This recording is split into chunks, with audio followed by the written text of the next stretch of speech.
क्या कोई ऐसा सुपर फूड है जो आपका ब्लड प्रेशर, आपका शुगर, आपके शरीर में होने वाली जकड़न और दर्दें या फिर नर्व्स में होने वाली स्वेलिंग, किडनी में होने वाली चीज़ें, किसी भी तरह की इन्फेक्शन आपके लिए एक एंटीऑक्सीडेंट का भी काम करे, आपकी इम्यूनिटी को भी बूस्ट करे? अगर ऐसा ही कोई आपको सीड चाहिए तो वो है एक बढ़िया सीड जिसे हम मेथी सीड कहते हैं।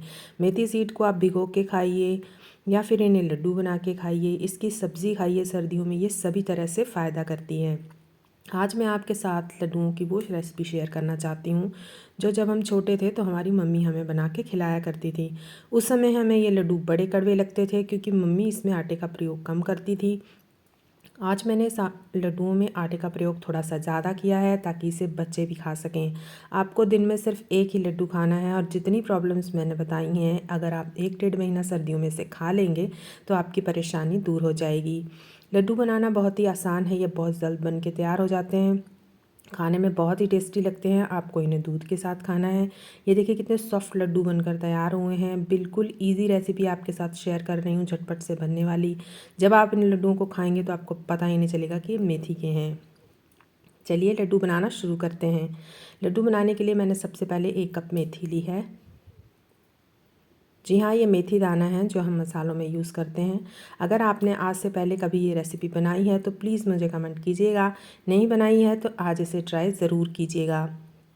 मेथी दाना को मैंने मिक्सी जार में पीस लिया है, कोई पानी ऐड नहीं किया है। पीसने के बाद मैं इसमें 2 कप दूध डाल रही हूँ। दूध डालने से मेथी का कड़वापन कम हो जाता है या इवनली ख़त्म भी हो जाता है। इसे कई लोग घी में भी भिगो के बनाते हैं पर मुझे वो ज़्यादा फैटी लगा। ज़्यादा घी डालने से कई बार बीपी की प्रॉब्लम बढ़ जाती है क्योंकि एक लड्डू तो खाया जाता है, इसीलिए आप दूध में भिगोएं। अगर आपको घी पसंद है तो घी में भी भिगो सकते हैं। दूसरे दिन ये देखिए इस तरह से मेथी दाना फूल गया है, घी एब्जॉर्व कर लिया है। शुरू करते हैं लड्डू बनाना। एक कढ़ाई में मैंने 2 बड़ा चम्मच घी लिया है, उसमें डाला है मैंने 1 कटोरी गेहूं का आटा। गेहूं के आटे को मैं भून रही हूँ। आप चाहें तो इसमें पूरा गेहूं का आटा इस्तेमाल कर सकते हैं, लेकिन मैं इसमें आधा कप बेसन भी यूज़ कर रही हूँ। माफ़ कीजिएगा। इसे अच्छी तरह से मिक्स करते हुए भून लेते हैं। बिल्कुल लो फ्लेम पे भूनिएगा क्योंकि अगर आपने फ्लेम को तेज़ किया तो आटे का कलर भी बदल जाएगा और स्वाद भी। हल्की हल्की फ्लेम पे थोड़ी सी तसल्ली के साथ इसे भूनना है। ऐसा करने से आपका आटा ना तो जलेगा और ना ही उसमें कड़वी स्मेल आएगी। भुनते हुए आटे में भी मैं डाल रही हूँ ये गोंद। गोंद शरीर के लिए कितनी फ़ायदेमंद है आप गूगल पर सर्च करके दे सकते हैं। सर्दियों और गर्मियों दोनों में ही गोंद खाई जाती है। मैं गोंद को अलग से नहीं भून रही हूँ क्योंकि मुझे वो बड़ा बर्तन ख़राब करने वाला काम लगता है। गरम गरम आटे में ही अगर आप गोंद डाल देंगे ना, ये देखिए बहुत अच्छे से भून जाती है और बहुत अच्छा क्रंच देती है। बस आपको ये ध्यान रखना है कि गोंद के टुकड़े आपको छोटे करने हैं। साथ ही मैं थोड़े से बादाम डाल रही हूँ। ज़्यादा ड्राई फ्रूट मैं नहीं डाल रही हूँ, आप चाहें तो जितने मर्जी ड्राई फ्रूट इसमें पीस के डाल सकते हैं। थोड़े से मैंने मेलन सीड लिए हैं, आप इसमें काजू और किशमिश वगैरह भी डाल सकते हैं। जो आपको पसंद हो फ्रूट उन्हें फ्राई करके इसमें डाल सकते हैं। मैंने उसे निकाल लिया है। अब मैं इसमें घी में थोड़ा सा 1 चम्मच के करीब घी लिया है, ज़्यादा नहीं लिया है मैंने। और उसमें मैंने डाल दी है ये मेथी जो हमने भिगो के रखी थी। शुरू शुरू में इसे थोड़ा सा हैंडल करना मुश्किल होता है, लेकिन घबराइएगा नहीं, लो फ्लेम पे इसे चलाते जाइएगा, ये बढ़िया सिकती है। अब मैंने इसमें थोड़ा सा गर्म होने के बाद 1 चम्मच के करीब देसी घी डाल दिया है। ये देखिए अब ये बहुत अच्छे से हैंडल हो रही है। बहुत कम चिपकती है ये। पहले पहले ऐसा लगता है कि ये नहीं संभाली जाएगी, चिपकेगी, लेकिन आप जैसे जैसे इसे भूनते जाएंगे इसका टेक्सचर अलग होता जाएगा और आपके लिए इसे कैरी करना आसान होता जाएगा। ये देखिए धीरे धीरे ये भून रही है, थोड़ा थोड़ा कलर चेंज हो रहा है, हल्की हल्की खुशबू भी आने लगी है। इसे भूनने के लिए कम से कम 12 से 13 मिनट लग जाते हैं, लेकिन गैस को बिल्कुल लो रखना है आपको, तेज़ नहीं कीजिएगा नहीं तो ये एकदम से जल जाती है।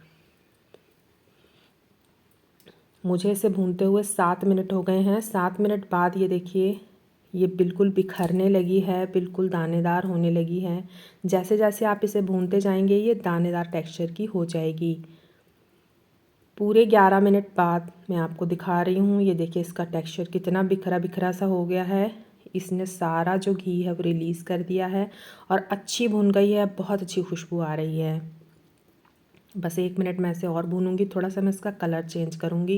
गैस अब भी मैंने मीडियम रखा हुआ है और अब इसे थोड़ी सी तेज़ आंच पे मैं बहुत देर तक नहीं भूनूंगी, बस 1 मिनट के लिए मैं इसका कलर चेंज करने के लिए भूनूंगी। ये देखिए इसने कढ़ाई छोड़ दी है, घी रिलीज़ कर दिया है, बहुत सॉफ्ट हो गई है और बिखरी बिखरी सी हो गई है। यहाँ तक आपको मेथी भूननी है। मेथी के लड्डुओं में मेथी को भूनना बहुत ज़रूरी है। अगर आपने मेथी भूनने में कोई गलती कर दी तो टेस्ट बिल्कुल अलग आएगा और फिर लड्डू भी सही नहीं बनेंगे। इन लड्डुओं को आप 1.5 से 2 महीने तक रख सकते हैं, इसलिए आप मेथी बहुत अच्छे से भूनिएगा। अगर मेथी भूनने में कोई गलती हो गई तो लड्डू स्वाद भी नहीं लगेंगे और समय के साथ उनके टेस्ट में भी बदलाव आ जाएगा। ये जो मैं लड्डू बना रही हूँ इनको आप 1, 1.5, 2 महीने तक भी स्टोर कर सकते हैं। वैसे ये बचते नहीं हैं, खाने में बड़े टेस्टी लगते हैं, लेकिन अगर आपने इस तरह से मेथी भूनी है तो बिल्कुल भी लड्डू ख़राब नहीं होंगे और ना ही टेस्ट बदलेगा। चलिए कुछ और हेल्दी चीज़ें इसमें ऐड करते हैं। मैंने ली हैं 1 कप मखाने। मखाने आपकी हड्डियों के लिए तो बढ़िया है ही, बल्कि लेडीज़ में होने वाली कई प्रॉब्लम जैसे हड्डियों में कमज़ोरी या फिर आपके पेट में ऐंठन वगैरह होती है, कैल्शियम की कमी है, तो वो सारी चीज़ें इससे दूर होती हैं। आप मखानों को अच्छी तरह रोस्ट कर लीजिए। 2 मिनट में मखाने अच्छी तरह रोस्ट हो जाते हैं। ये देखिए जब इस तरह से ये टूटने लगे तो मखाना रोस्ट हो गया है। मैंने कोई घी तेल का यूज़ नहीं किया है, मैं ऐसे सूखे ही भून रही हूँ। अब मैं डाल रही हूँ डेसिकेटेड कोकोनट। अगर आपके पास नहीं है तो आप खोपे को कद्दूकस करके भी यूज़ कर सकते हैं। बिल्कुल कम क्वांटिटी लीजिएगा, नहीं तो लड्डू में इसका ही टेस्ट अलग आता है। मखाने को पीस लिया है मैंने और इसमें मैं ऐड कर रही हूँ थोड़ा सा घी। घी डालने के बाद अब इसमें डालूँगी गुड़। जितनी आपने मेथी ली है उससे डबल क्वांटिटी में आपको गुड़ लेना है, क्योंकि हमने आटा भी लिया है, मखाने भी लिए हैं, तो उन सब के लिए मिठास पूरी होनी ज़रूरी है। धीरे धीरे कम आंच पर गुड़ को घुमा घुमा के इस तरह कढ़ाई से छुड़ाते जाएंगे और बिल्कुल 2 मिनट में देखना आप इसका टेक्सचर चेंज होने लगता है, यानी कि गुड़ जो है वो मेल्ट होने लगेगा। जैसे जैसे गुड़ मेल्ट होने लगेगा इसमें झाग बनने लगती है, लेकिन आपको लो फ्लेम पे इसे करना है ताकि गुड़ ख़राब ना हो। ये देखिए गुड़ में झाग बनने लगी है। जैसे ही झाग बननी शुरू हो जाती है आप इसे अच्छी तरह हिलाते रहिए, इसे तले से मत चिपकने दीजिए। तो अब मैंने ये जो मिक्सचर में चीज़ें मिक्स की हुई थी वो सारी मैंने इसमें साथ साथ ऐड कर दी हैं। अब ये देखिए मैं इसमें डाल रही हूँ 3 इलायची। ये ऑप्शनल है तो डालिए, नहीं तो स्किप कर दीजिए। लड्डुओं को सॉफ्ट बनाने के लिए 1 पिंच मैंने बेकिंग सोडा भी डाला है। बेकिंग सोडा से ये जो गुड़ है थोड़ा सा फ्लफी हो जाएगा और आपके लड्डू सॉफ्ट बनेंगे। गुड़ की चाशनी हमारी तैयार है। ज़्यादा नहीं पकाना है, आप बहुत ज़्यादा पका लेंगे तो बहुत हार्ड हो जाएंगे लड्डू, और अगर आप इसको कम पकाएंगे तो बिखरे बिखरे से रहेंगे। बस आपको इस टेक्सचर तक इसे लाना है कि एक तार सी गिरे। अब ये सारी चीज़ें मैंने मिक्स कर ली हैं और इसी में मैंने डाल दिया है ये गुड़ का मिक्सचर। आटा, डेसिकेटेड कोकोनट, मखाने पाउडर और जो मैंने भून के रखी हुई थी हमारी मेथी, उसको भी मैंने इसमें मिक्स कर लिया है। अब मैं इसमें थोड़ी सी काली मिर्च डालूँगी, इससे इसमें तीखापन नहीं आएगा, लेकिन काली मिर्च सेहत के लिए इतनी बढ़िया होती है और लड्डुओं के साथ कॉम्बिनेशन बहुत बढ़िया देती है। अब ये थोड़ा गर्म है, जैसे थोड़ा ठंडा होगा इस तरह से लड्डू बांध लीजिए, बड़ी इजीली लड्डू बन जाते हैं। अगर आपका मिक्सचर आपको थोड़ा ड्राई लग रहा है तो आप इसमें 1 चम्मच के करीब गर्म करके घी डाल लीजिए। अगर घी नहीं डालना है तो आप इसमें 1 चम्मच के करीब दूध डाल लीजिए। आपका मिक्सचर अच्छा बाइंड होने लगेगा, लेकिन मुझे यहाँ कुछ डालने की ज़रूरत नहीं पड़ी, लड्डू बंध रहे हैं। ये देखिए आप अपनी मर्ज़ी के अनुसार छोटे बड़े जैसे लड्डू चाहें बना सकते हैं, जैसे आपको पसंद हो, लेकिन मैं रिकमेंड करूँगी थोड़े छोटे रखें इन लड्डुओं को, क्योंकि ये खाए जाते हैं तो फिर एक लड्डू काफ़ी होता है आपको खाने के लिए। देखिए मैं आपको इस तरह से भी बांध के दिखा रही हूँ।